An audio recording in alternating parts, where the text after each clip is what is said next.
सोचिए, कल सुबह उठते ही अगर आपको पता चले कि 40,000 का फ़ोन, इसकी प्राइस 70,000 हो गई है, 70,000 हो गई है। और इसके अलावा आपको पता चले कि जो एआई सर्विसेज और ईवी सर्विसेज की भी प्राइस में काफ़ी बढ़ोतरी हो गई है। एंड सिर्फ यही नहीं, आपको ये भी पता चले कि जो डिफेंस प्रोक्योरमेंट या डिफेंस सप्लाई जो होती है हमारे देश के लिए, किसी भी कंट्री के लिए, इन विच वेज, उसमें भी एक इम्पैक्ट सा आ गया, रुकावट सा आ गया है। तो आपको कहीं ना कहीं ये लगेगा कि शायद इन सब के होने के पीछे का रीज़न या तो मिलिट्री वॉर है या फिर ऑयल की क्राइसिस है।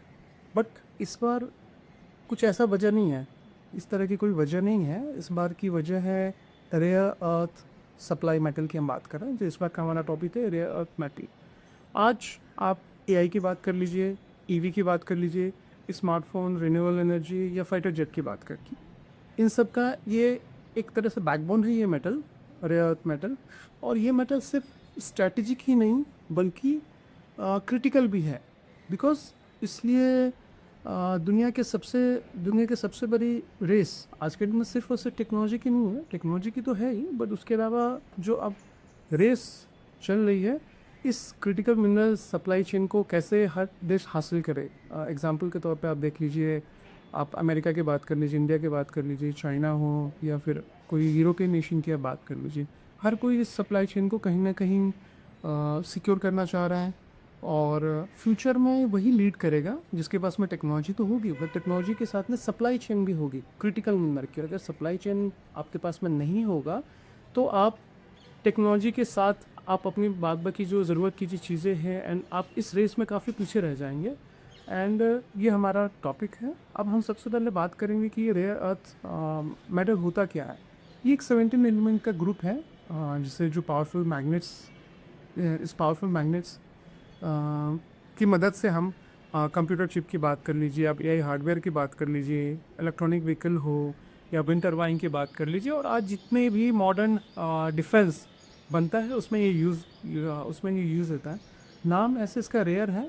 रेयर नाम होने का मतलब ये नहीं कि हमें इस रेयर अर्थ मेटल को ढूंढने में बहुत चैलेंजेस हैं। चैलेंजेस ढूंढने में नहीं, चैलेंजेस हैं इसकी माइनिंग एंड प्रोसेसिंग करना, वो भी एक अफोर्डेबल प्राइसिंग में, एक सही प्राइसिंग है। क्योंकि इस रेस में आप देखेंगे तो चाइना काफ़ी आगे है। आगे मीन्स काइंड ऑफ उसकी एक मोनोपोली जैसे कंडीशन है, एंड वो काफ़ी माइनिंग में आगे है। एंड इसके अलावा हाँ, इसके अलावा आपने ये चीज़ ज़रूर नोटिस किया होगा कि जब भी यूएस और चाइना के बीच में किसी भी तरह का जो ट्रेड टेंशन की बात आती है, तो रेयर अर्थ मेटल हमेशा ये हाईलाइट में आ जाता है।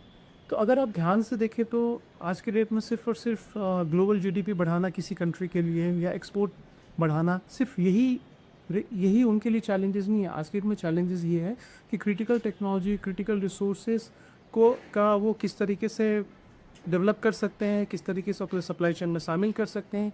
इसलिए सिर्फ माइनिंग ही नहीं बल्कि जियो पॉलिटिकल्स में और नेशनल सिक्योरिटी में आज के डेट में हर देश के लिए काफ़ी काफ़ी सीरियस और काफ़ी इम्पोर्टेंट इशू बना हुआ है।